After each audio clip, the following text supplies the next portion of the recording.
Academy के video number 140 में today's magical word obstacle.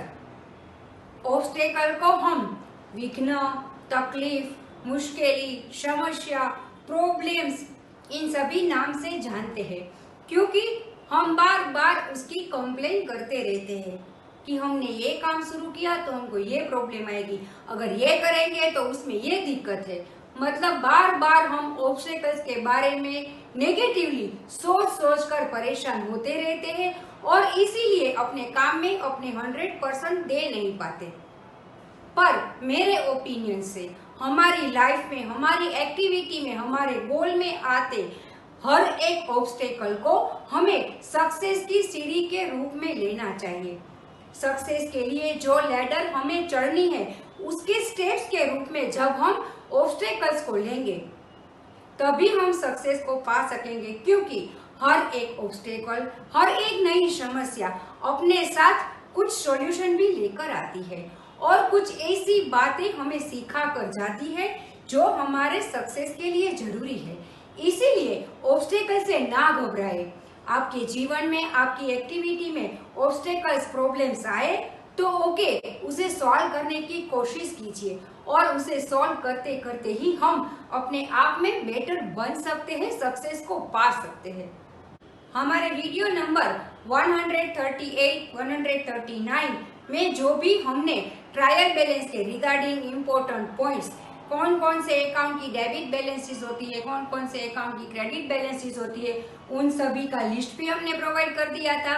तो उन सभी पॉइंट्स को माइंड में रखते हुए आज हमारे वीडियो नंबर 140 में हम ले रहे हैं ट्रायल बैलेंस के रिगार्डिंग प्रैक्टिकल क्वेश्चंस, जिसमें हर एक अकाउंट की आपको बैलेंस दी गई होती है, पर उसमें से आपको डिसाइड करना है कौन सी बैलेंस डेबिट होगी, कौन सी बैलेंस क्रेडिट होगी और इस तरह से ट्रायल बैलेंस बनाना है।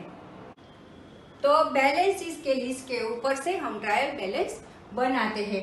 हेडिंग लिखेंगे ट्रायल बैलेंस ऑफ, मतलब जो कोई भी फॉर्म का नाम दिया गया होता है वो लिखना होता है और उसके बाद जो भी डेट दी गई है वो लिखनी होती है। अब head of accounts LF, debit amount and debit balance and credit balance, इस तरह से ट्रायल बैलेंस का फॉर्मेट ड्रॉ करना है और 1 बाय 1 हम सारी एंट्रीज लिखेंगे। तो कैपिटल अकाउंट 80,000 जो आएगा क्रेडिट,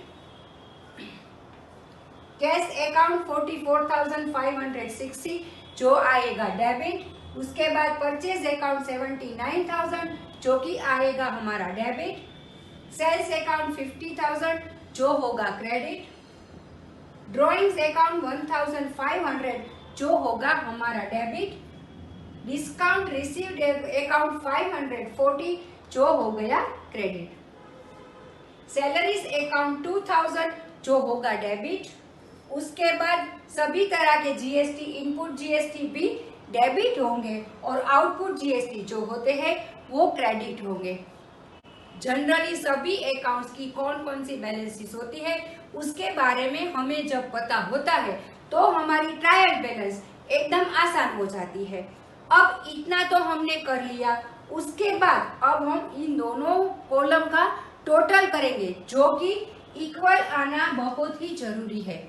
अगर ये कॉलम इक्वल नहीं है तो ऐसा मान के चलना है कि यहाँ से शिफ्टिंग में हमें कहीं ना कहीं गलती की है। एक गलती ये हो सकती है कि हमने अमाउंट में कुछ गड़बड़ी कर दी और एक गलती ये हो सकती है कि क्रेडिट की बजाय डेबिट और डेबिट की बजाय क्रेडिट में हमने ले लिया होता है, या तो किसी भी एंट्री को हमने मिस कर दिया होता है।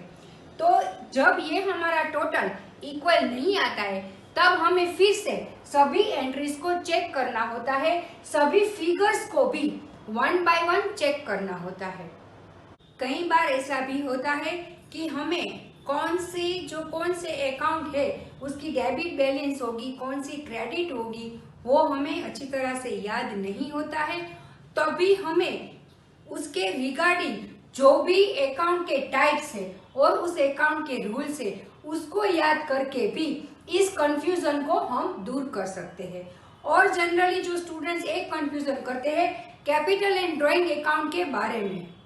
कैपिटल एंड ड्राइंग अकाउंट जो कि फर्म के ओनर का पर्सनल अकाउंट है, तो हम उसे पर्सनल अकाउंट की तरह ट्रीट करेंगे और उसके रिगार्डिंग ये रूल्स यहाँ पर भी हम अप्लाई करेंगे। ट्रायल बैलेंस बनाते वक्त इस टाइप्स ऑफ अकाउंट और रूल्स की वैसे जरूरत नहीं होती है, पर जब कहीं पर कंफ्यूजन होता है तब हम टाइप्स ऑफ अकाउंट और उसके रिगार्डिंग रूल्स की हेल्प से अपना वो कंफ्यूजन दूर करके कौन से अकाउंट में डेबिट बैलेंस होगी या तो क्रेडिट बैलेंस होगी वो हम डिसाइड कर सकते हैं। अब लेते हैं और एक एग्जांपल जो कि काफी सिंपल है। यहाँ पे लिस्ट ऑफ बैलेंसेस, यहाँ पे मैंने ट्रायल बैलेंस बना दिया है। फिक्स्ड असेट्स जो कि हमारा डेबिट होगा, कैपिटल अकाउंट जो कि हमारी क्रेडिट बैलेंस होगी, debtors debit, creditors credit, purchase और सेल भी हमको अब तो पता है। Return outward account, return outward जो हमारा क्रेडिट होगा, रिटर्न इनवर्ड जो हमारा डेबिट होगा। बिल्स पेएबल मतलब जो हमारी लायबिलिटी है वो क्रेडिट होगी। बिल्स रिसीवेबल जो हमारी एसेट मानी जाती है तो वो हमें क्रेडिट करनी होगी। Bank overdraft credit, opening stock debit, wages salaries rents जो कि हमारा एक्सपेंसिस है तो वो भी अब हम डेबिट बैलेंस में लेंगे। तो इस तरह से इन सभी बैलेंसेस को, इन सभी अकाउंट की बैलेंसेस को हम इस तरह से डेबिट और क्रेडिट में करके डाल के उसका टोटल करके जब हमारा ये टोटल इक्वल आता है तो इसका मतलब ये हुआ कि हमारी ये जो ट्रायल बैलेंस है वो एकदम सही है। तो आज के इस वीडियो नंबर 140 में हमने ट्रायल बैलेंस के रिलेटेड प्रैक्टिकल एग्जाम्पल शुरू किए। हमारे नेक्स्ट वीडियो 141 में भी हम trial balance related practical example करेंगे, पर उसमें दो टाइप्स के एग्जाम्पल होंगे। एक है errors finding and correction. Trial balance हमको दी जाती है पर उसमें कुछ एरर्स, कुछ मिस्टेक होती है तो हमें उसे फाइंड करना है, उसे करेक्ट करना है, मतलब करेक्ट ट्रायल बैलेंस बनानी है और जो भी एरर्स थी उसके हमें रीजंस भी देने होते हैं। और दूसरा एग्जाम्पल हम लेंगे how to find capital from balances.